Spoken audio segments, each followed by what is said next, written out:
Nous y voilà. Le monde d'après, c'est demain. Et en sagesse. Le monde d'après n'existe pas. Seule est réalité. Le monde en présent, maintenant. Et oui, maintenant, nous pouvons prendre conscience que notre individualité n'est pas le centre du monde, qu'elle est coexistante avec le monde du vivant et du non-vivant.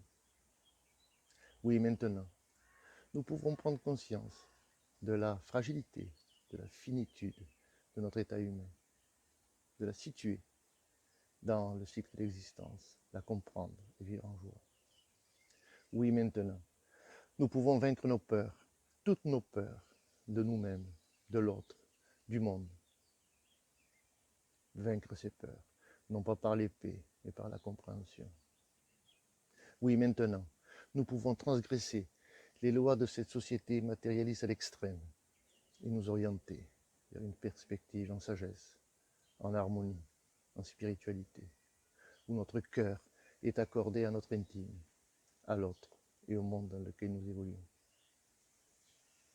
Oui, maintenant, le monde d'après débute par nous-mêmes.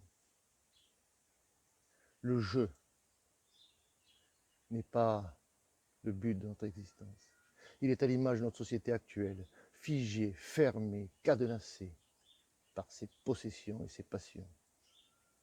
Le nous, c'est retrouver notre plasticité, retrouver cette possibilité d'adaptabilité, d'adaptation au monde, comme le démontre, comme nous le démontrons, comme notre humanité le démontre depuis son origine.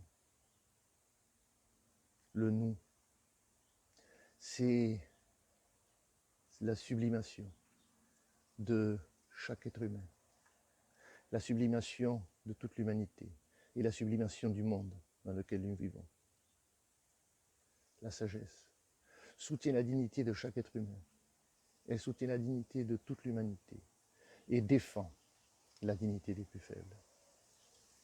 La sagesse n'est pas réservée à une élite, elle n'est pas réservée à des sachants, elle est ouverte à tous.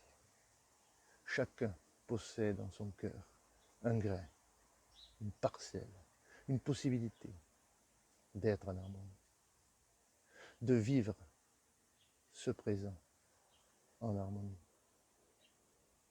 La sagesse, c'est ouvrir notre cœur à cette harmonie de l'origine, ce cœur qui va développer cette onde d'harmonie dans notre mental, qui lui va irriguer notre corps physique, nos paroles, nos actes, nos gestes. La sagesse, c'est l'unité. La sagesse, c'est retrouver le but de notre existence, le sens de notre vie, être attentif, comprendre, transmettre. Alors oui, le jour d'après, c'est maintenant. Et nous pouvons tous participer.